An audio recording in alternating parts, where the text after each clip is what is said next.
Tanah air, ku tidak lupakan, kan terkenang selama hidupku.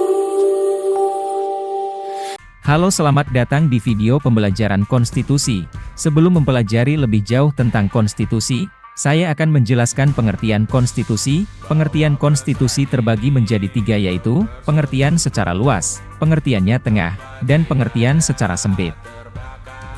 Pengertian luas, konstitusi adalah hukum tata negara, yaitu keseluruhan aturan dan ketentuan hukum yang menggambarkan sistem ketatanegaraan suatu negara. Pengertian tengah, konstitusi adalah hukum dasar, yaitu keseluruhan aturan dasar baik yang tertulis maupun tidak tertulis. Pengertian sempit, konstitusi adalah undang-undang dasar, yaitu satu atau beberapa dokumen yang memuat aturan-aturan yang bersifat pokok.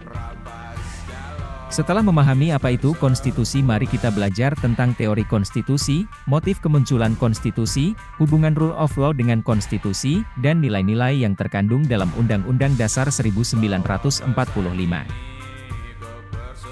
Konstitusi dalam sejarah Yunani kuno dibuat sebagai sebuah regulasi yang mengatur negara, sebagaimana pemahaman konstitusi dewasa ini.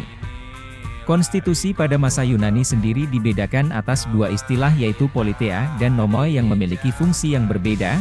Politeia dipahami sebagaimana fungsi konstitusi, sedangkan nomoi adalah peraturan perundang-undangannya. Plato berpendapat bahwa untuk mewujudkan negara ideal yang mencapai kebaikan harus berintikan kebaikan. Untuk itu kekuasaan harus dipegang oleh orang yang mengetahui kebaikan, yaitu seorang filosof, the philosopher king, yang dituntut untuk mengajarkan dan mengedepankan kebijakan yang akan menjamin terselenggaranya pemerintahan yang bersih dan berkeadilan. Aristoteles mengatakan bahwa tujuan tertinggi negara adalah a good life. Untuk itu konstitusi dibuat dalam sebuah negara adalah untuk mencapai tujuan tersebut, juga mencegah kepentingan penguasa yang tamak, the selfish interest of the ruling authority. Hukum adalah wujud kebijaksanaan kolektif warga negara, collective wisdom. Berangkat dari pemikiran tersebut, Aristoteles berpendapat bahwa suatu negara yang baik adalah negara yang diperintah dengan konstitusi. Menurutnya, ada tiga unsur pemerintahan berkonstitusi. Pertama, dilaksanakan untuk kepentingan umum. Kedua, dilaksanakan menurut hukum yang berdasar ketentuan umum, bukan hukum yang dibuat secara sewenang-wenang. Ketiga, pemerintahan berkonstitusi berarti pemerintahan yang dilaksanakan atas kehendak rakyat, bukan berupa paksaan dan tekanan. Motif kemunculan konstitusi, pandangan Gabriel L. Negretto menekankan bahwa pembentukan dan penggantian konstitusi dilakukan pada saat berdirinya negara baru, saat bertransisi menuju demokrasi, setelah revolusi, atau setelah runtuhnya tatanan hukum sebelumnya, seperti dalam kudeta.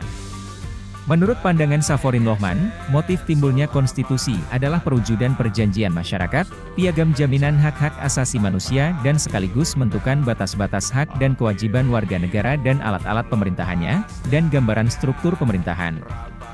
Pada dasarnya konstitusi adalah hukum yang tingkatannya dianggap paling tinggi. Rule of law, supremasi hukum, adalah sebuah konsep yang mengedepankan penghormatan terhadap hukum. Indonesia mengakui sebagai negara hukum karenanya adalah sesuatu hal yang wajar bila Indonesia kemudian membentuk konstitusinya sendiri, UUD 1945. UUD 1945 jika dilihat dari sudut pandang konstitusi sudah memenuhi semua persyaratannya, yakni, memiliki pembukaan dan batang tubuh persyaratan politis, formil maupun ideologis dari UUD 1945 juga sudah terpenuhi. Karena dalam pembukaan UUD 45 terdapat filsafat negara, yaitu Pancasila, terdapat pula visi dan misi negara. Dari penjelasan yang sudah saya jelaskan, tentunya terdapat nilai-nilai konstitusi yang terkandung dalam Undang-Undang Dasar 1945, di antaranya nilai kemanusiaan, nilai religius, nilai produktivitas, nilai keseimbangan, nilai demokrasi, nilai kesamaan, dan nilai ketaatan. Saya rasa cukup sekian penjelasan video tentang konstitusi kali ini. Saya pamit undur diri. Salam konstitusi.